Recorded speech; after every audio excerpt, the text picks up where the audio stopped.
Anaknya si A, anaknya si B, terus omnya si A, omnya pejabat B, ini segala macam. Kamu jangan mau terpengaruh. Oke, kembali lagi di cerita Nirwana.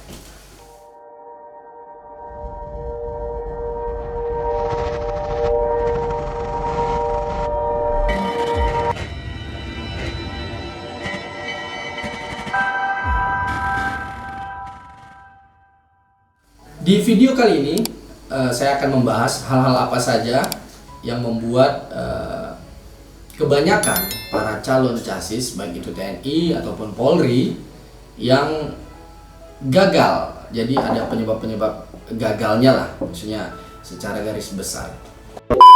Baik, langsung saja yang pertama yaitu kurangnya informasi yang akurat dan tidak mau mencari informasi tersebut. Jadi kebanyakan, salah satu contohnya di deskripsi atau di video sebelumnya saya sudah sampaikan untuk silakan cek di website jurusan apa saja, dan saya sudah umumin di part pertama itu. Saya sudah umumkan rekrutmen TNI, PK TNI itu dibuka di halaman ini.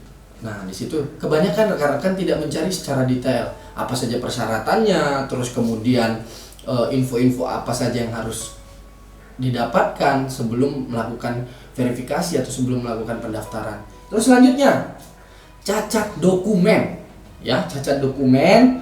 Terus adanya pemalsuan. Nah, cacat dokumen ini sedikit saya jelaskan.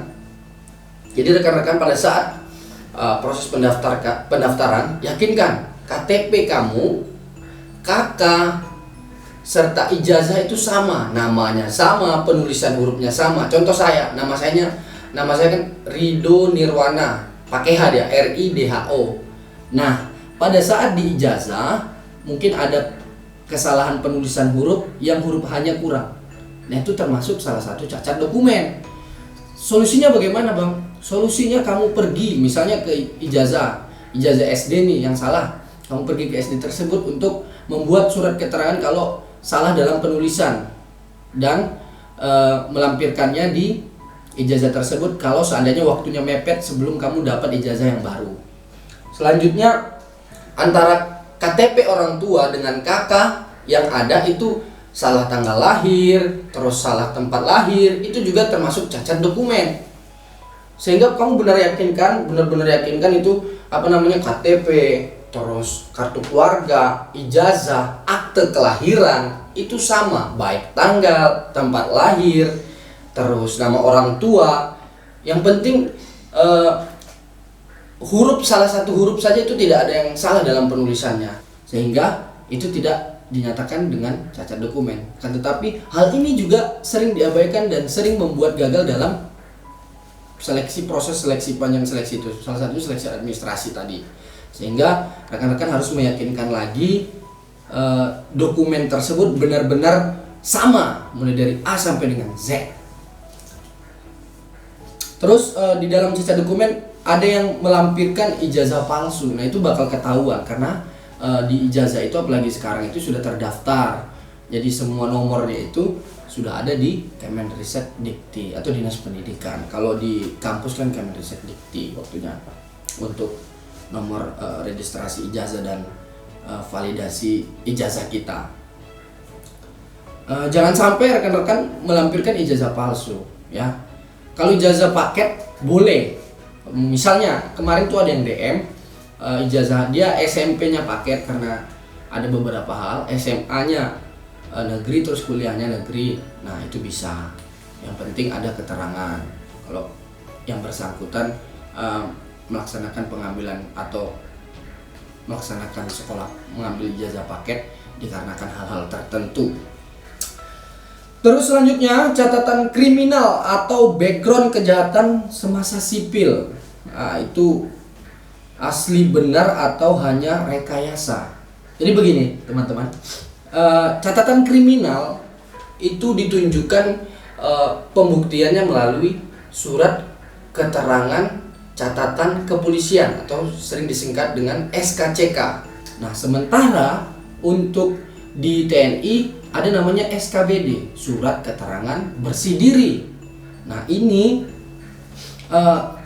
ada kalanya para casis itu mungkin dia pernah terlibat pelanggaran-pelanggaran tertentu, baik itu di hukum, misalnya hukum lalu lintas atau segala macam. Nah dia memalsukan dokumen, misalnya dia edit SKCK atau sebagaimananya, itu semuanya pasti akan terbukti nanti pada saat validasi. Jadi lebih baik hindari hal-hal yang demikian. Misalnya malas nih buat ngurus SKCK, terus kamu iseng buat edit di Photoshop atau bagaimana, kan sudah banyak canggih nih sekarang ini. Nah itu jangan, lebih baik tidak usah. Mending kamu urus baik-baik, kamu buat walaupun prosesnya panjang, nikmati saja prosesnya. Oke, selanjutnya hindari tindakan-tindakan yang berbau kriminal seperti yang saya sampaikan tadi, pelanggaran lalu lintas, terus penyalahgunaan narkoba, minum-minuman yang beralkohol. Itu merupakan perbuatan-perbuatan tindakan kriminal. Apakah bisa Bang mendaftar kalau sudah ada catatan kriminal? Saya pastikan bisa mendaftar tapi tidak akan lolos. Nah itu, jadi lebih baik hindarin, lebih baik kamu hindarin, jauhkan kalau kamu benar-benar ingin mewujudkan cita-cita kamu. Memasang tato, wah itu kan baik tato kontemporer ataupun permanen. Nah itu sangat tidak boleh apabila kamu ingin masuk ke institusi TNI ataupun Polri. Tapi kan ada yang menanyakan, kalau tato daerah bagaimana Bang? Kalau misalnya tato adat seperti kayak di Kalimantan, terus Mentawai, terus mungkin di Papua. Nah ini saya sendiri belum mau konfirmasi apakah jenis tato yang dimaksud ini tato kebudayaan atau tato daerah ini atau tato adat ini apakah masih dibolehkan dalam batasan-batasan tertentu. Saya belum mau konfirmasi, sehingga saya tidak bisa menjawab pertanyaan tersebut karena ada beberapa yang menanyakan hal tersebut di DM saya. Terus lebih baik kamu tidak usah tuh, kayak misalnya nih kamu masih SMA nih, mau daftar Bintara atau Tamtama ataupun Taruna, ataupun kamu sedang kuliah, kamu nggak usah ikut-ikutan tren seperti tindik telinga, terus membuat piercing baik itu di lidah, terus lidah, hidung, terus telinganya ditindik-tindik. Buat yang cowok itu mending tidak usah. Tapi ada beberapa yang memang bawaan lahir. Contoh seperti saya itu, belakang telinga saya ini dua-duanya itu waktu zaman SD sampai SMP ini tembus bolong karena itu memang tanda lahir. Nah, ini kiri kanan. Tapi sekarang waktu SMA itu sudah tertutup, tinggal hanya bekasnya saja. Nah, ketika dikonfirmasi waktu saya tes kesehatan, saya sampaikan ini bawaan lahir. Nah, ternyata benar kan ada beberapa orang yang memiliki tanda seperti bolong di sini sama di belakang daun telinga. Nah, saya yang salah satunya yang di daun telinga kiri kanan. Alhamdulillah memang terkonfirmasi kalau itu memang bawaan lahir. Jadi bukan karena saya sengaja untuk melakukan pendidikan di telinga. Selanjutnya, persetujuan dari orang tua ditandai dengan surat pernyataan orang tua atau wali. Misalnya orang tua sudah nggak ada, bisa diwalikan. Jadi surat pernyataan itu dibuat pada saat salah satu berkas proses pendaftaran, salah satu syarat dari pendaftaran. Selanjutnya, banyak gagal di kesehatan. Nah, ada yang penyakit bawaan dan juga kurangnya pembinaan fisik. Nah, itu terjadi beberapa kesalahan baik yang dilakukan secara sengaja ataupun tidak sengaja. Secara sengajanya apa Bang? Secara sengajanya kamu sengaja merusak diri kamu dengan hal-hal negatif. Nah itu yang membuat kamu gagal nantinya, baik tes TNI ataupun Polri. Kalau penyakit bawaan apa Bang? Banyak. Contoh penyakit bawaan itu kayak diabetes atau penyakit-penyakit turunan yang diturunkan dari orang tua. Sehingga untuk mengatasinya kamu lebih baik medical check up. Saya selalu tekankan medical check up sebelum kamu melaksanakan proses pendaftaran atau jauh-jauh hari sebelum proses pendaftaran itu dimulai. Jadi kan kamu sudah tahu tuh, misalnya sudah punya pengalaman di tahun ini penerimaan untuk menjadi seorang prajurit baik itu TNI ataupun penerimaan Polri. Nah, itu sudah ada rentang waktunya, sudah ada bulannya, sudah ada tanggalnya. Oke, selanjutnya percaya diri yang kurang dan daya juang yang menurun. Biasanya pada saat kamu tes, ini pada saat saya menceritakan pada saat proses kamu melaksanakan tes, banyak yang ngaku anaknya si A, anaknya si B, terus omnya si A, omnya pejabat B, ini segala macam. Kamu jangan mau terpengaruh, mental kamu jangan goyang. Mau bapaknya seorang siapapun itu, omnya siapa, kakeknya siapa, anaknya siapa, bodoh amat. Yang penting dari 200, misalnya 200 yang diterima, dari 200 itu salah satunya kamu. Nah itu yang selalu saya tanamkan pada diri saya pada saat pendaftaran ataupun pada saat pendidikan. Jadi pada saat pendidikan mungkin nanti di part videonya saya sampaikan, saya menjadi salah satu danki pada saat itu, danki kor di waktu saya melaksanakan pendidikan. Nah itu saya membuang hal-hal yang seperti itu, pemikiran-pemikiran negatif, terus percaya diri. Nah itu harus dipupuk dari sejak kamu melakukan proses pendaftaran. Jangan sekali-sekali kamu mendengarkan apa yang pernah diceritakan orang pada saat selama proses seleksi. Gunanya apa? Supaya mental kamu tidak turun, percaya diri kamu makin meningkat. Jadi tetap percaya diri, percaya pada kemampuan sendiri, dan yakin kamu bisa masuk di antara ratusan atau ribuan peserta lainnya. Yang paling terakhir adalah kurangnya ketelitian dan kecermatan serta kesabaran. Ketelitian, kecermatan, kesabaran yang saya maksud adalah pada saat menikmati proses-proses tahapan demi tahapan, tahapan demi tahapan. Nah, terkadang kita sendiri merasa ini saya mempersiapkan diri jauh-jauh hari seperti ini, kira-kira saya lulus nggak ya? Kira-kira saya bisa masuk nggak ya?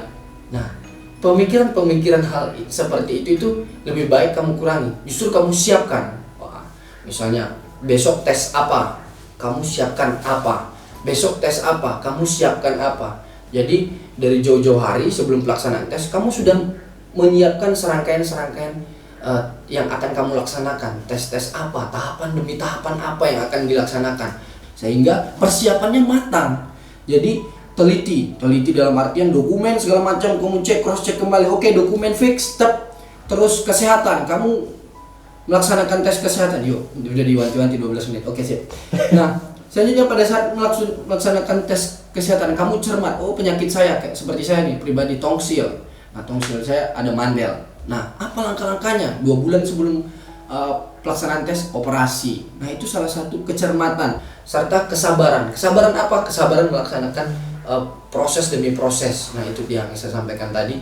Sabar, nikmati prosesnya, nikmati aja, nikmati. Oh, begini nikmatin saja. Sehingga apa yang kamu inginkan, apa yang kamu cita-citakan bisa terwujud dan cita-cita kamu bisa kamu gapai. Nah, mungkin itu saja untuk video kali ini, karena saya tidak mau terlalu panjang, nanti kamu bosan nontonnya, sehingga nanti ada part-part video berikutnya atau video-video selanjutnya yang membahas tentang dinamika atau polemik yang terjadi pada saat proses pendaftaran, pada saat proses seleksi berlangsung. Terima kasih sudah menonton video ini. Apabila video ini bermanfaat, berguna, dan dapat memberikan pencerahan serta informasi, silakan kamu share video ini ke rekan-rekan, sehingga kamu mendapat informasi, mendapat sharing pengalaman tidak sendirian. Tetap semangat, tetap percaya diri, tetap sabar menikmati proses. Insya Allah itu tidak akan sia-sia. Itu saja, terima kasih. Assalamualaikum warahmatullahi wabarakatuh.